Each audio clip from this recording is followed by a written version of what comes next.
I wanted to go through how I made a dog coat for a lady at work.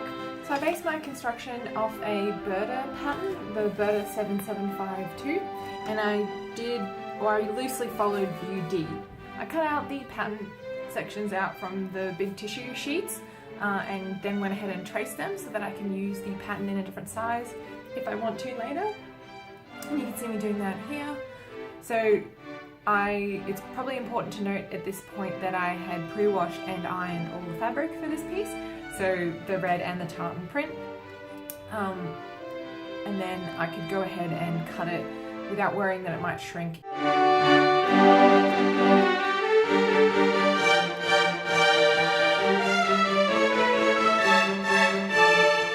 I really had to put my Tetris skills to good use trying to get the pieces onto the fabric.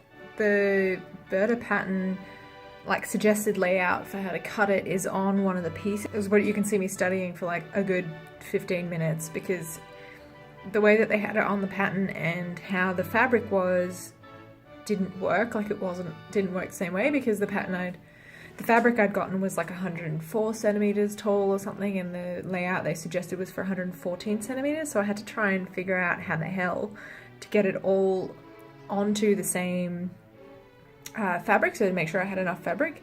The only way I could think of doing this was to put double folds in. So usually when you cut fabric, you just fold it in half and cut it along that line if you need to have an on the fold piece. In this case, I had a lot of pieces on the fold, so I folded it enough for the main coat piece, and then I folded it again for all the other smaller pieces, and in that way I could fit it on to that limited amount of fabric. And I ended up with not much waste, because otherwise I would have had quite a lot of fabric left over that I didn't need. The only thing I ended up with a little bit extra of is the plaid fabric, and I think I might actually make like a little mini skirt or an Ogden cami or something fun like that, or use it to line some pockets, because I really like that as a lining fabric, kind of where you can see it a little bit but not the whole shirt or the whole pair of pants is made from that. So yeah, I had to play a bit of Tetris, but I think I got there in the end.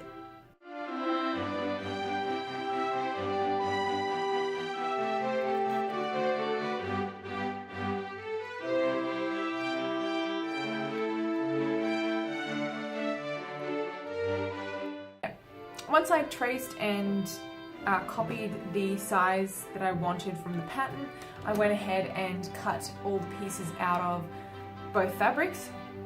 And this was interesting. There's actually quite a lot more pieces than I expected there to be with this pattern.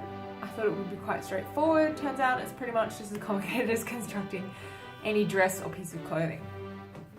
So when I was cutting, I made sure to transfer all the markings, including notches and darts, and any points of reference from the pattern.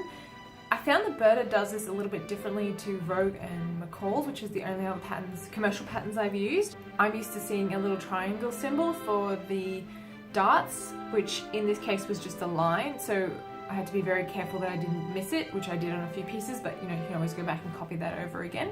Also, the pattern instructions for this were built a little bit differently to what I'm used to. So instead of having each step and then a picture for what that step is for, they had all the pictures and all the steps in 3 different languages with number reference points. So it was a little bit of jumping around, like sometimes the instruction was on a different page from the picture, so you had to kind of figure out what was what. They also referred to bias binding as braid, and when they said to flip the fabric inside out, they called it turning, which I was so confused about. I thought they just meant like rotating your fabric, and I was like, this makes no sense. But I figured it out in the end. They meant to turn it inside out.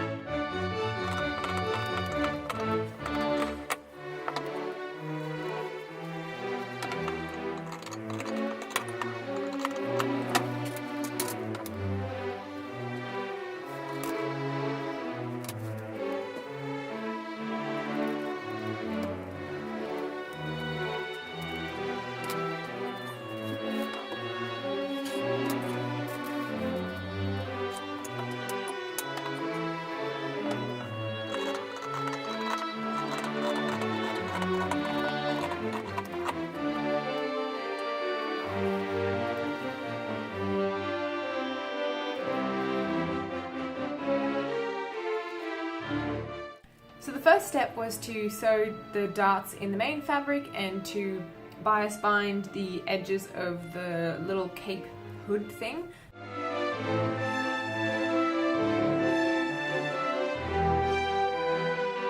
So while I was marking out the fabric, the red fabric in particular, I forgot to put the darts on both sides. I tend to copy the darts over to both sides of the fabric so I don't run into this issue that I'm having here where I try and put the darts in and the lines for them are on the inside, which are really hard to see. So I just copied those over onto the other side and kept going from there.